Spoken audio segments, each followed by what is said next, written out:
5 14 അല്ലേ? നമുക്കിതിൻ്റെ ഈ സംഖ്യാശ്രേണിക്ക് പറയുന്ന പേരാണ് വേണ്ടത്. ഈ 1-ന്ന് 5 പോയാൽ എത്രയാണ്? 4. 14-ന്ന് 5 പോയാൽ എത്രയാണ്? 9. ഈ 4 എന്താണ്? 4 ഒരു പൂർണ്ണവർഗമാണ്. 4 ഇതെന്താണ്? റൂട്ട് ഓഫ് 4 2ആണ്. അതേപോലെ root of 9, root of 4 2, root of 9 3. അപ്പോൾ ഇതിൻ്റെ ഈ 1-ൻ്റെയും 5-ൻ്റെയും വ്യത്യാസം 4, 5-ൻ്റെയും 14-ൻ്റെയും വ്യത്യാസം 9. ഇനി ഈ സീരീസിൽ അടുത്ത സംഖ്യ വന്നിരുന്നെങ്കിൽ അതൊരു പക്ഷേ 16 പോയേനെ. അതായത് 4, 9, 16, 25 ഈ സീരീസിൻ്റെ ഇടയ്ക്ക് വരുന്ന നമ്പറുകൾ പൂർണ്ണവർഗങ്ങളായിട്ട് വരുന്ന ഒരു സീരീസാണിത്. അപ്പോൾ ഇതിന് പറയുന്ന പേര് പിരമിഡ് സീരീസ് ആണ്.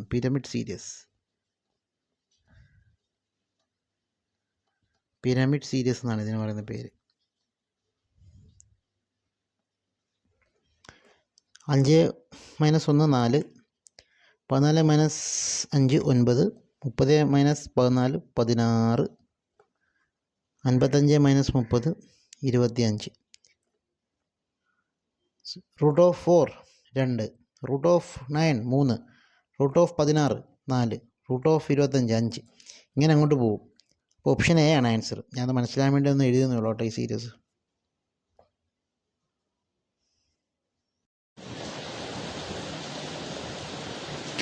മൂന്ന് സംഖ്യകളുടെ തുക 572. ഒന്നാമത്തേത് രണ്ടാമത്തേതിൻ്റെ ഇരട്ടിയാണ്. മൂന്നാമത്തേത് ഒന്നാമത്തേതിൻ്റെ 1/3 എങ്കിൽ അവയിലൊരു സംഖ്യ താഴെ പറയുന്നവയിലേത്? ഇതാണ് ചോദ്യം.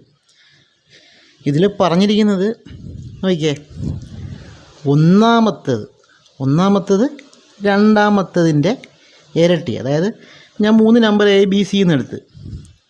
ഇപ്പോൾ ബി ആണ് രണ്ടാമത്തെ നമ്പർ 2 ആണെങ്കിൽ ഒന്നാമത്തെ നമ്പർ 4 അർത്ഥം. അതായത് രണ്ടാമത്തെ നമ്പർ എക്സ് ആണെങ്കിൽ ഒന്നാമത്തെ നമ്പർ 2x. ഇനി മൂന്നാമത്തെ നമ്പർ ഒന്നാമത്തതിൻ്റെ 1/3. ഒന്നാമത്തതിൻ്റെ 1/3 പറയുമ്പോൾ 2x × 1/3. ഇതിൻ്റെ ഈ എയും ബിയും സിയും കൂടെ കൂട്ടുമ്പോൾ നമുക്ക് 572 കിട്ടണം. അപ്പം a + b + c = 572. അതായത് 2x + x + 2x/3 = 572. 2/3x എന്ന് നമുക്ക് എഴുതാതെ.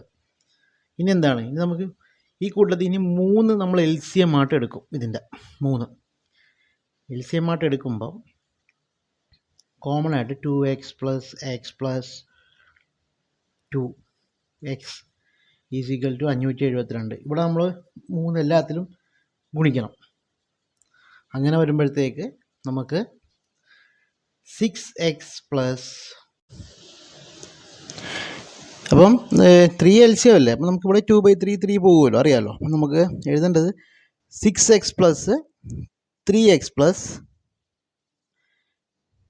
2x = 572.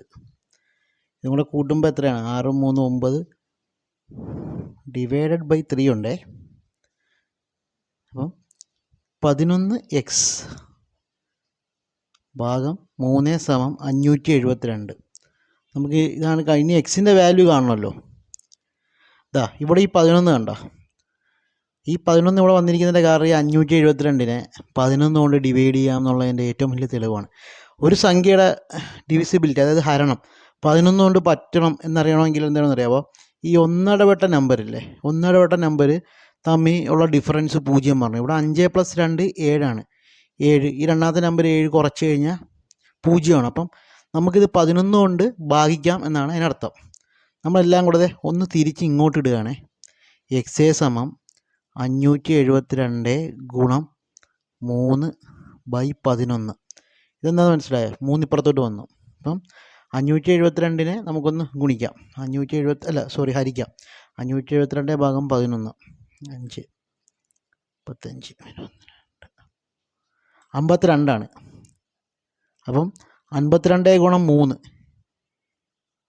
എക്സിൻ്റെ വില നമുക്ക്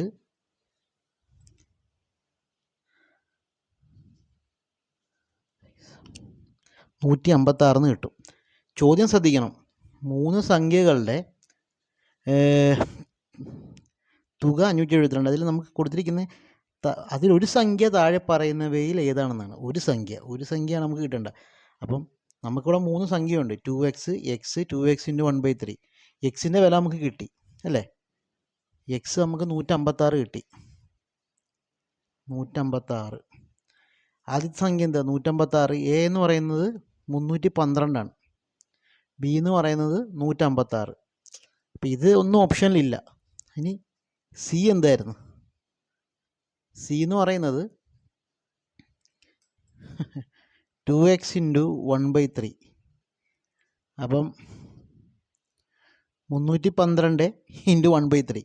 അപ്പം 312-നെ ഇവിടെ തന്നെ എഴുതുകയാണ് നിങ്ങൾക്ക് കാണാൻ വേണ്ടി.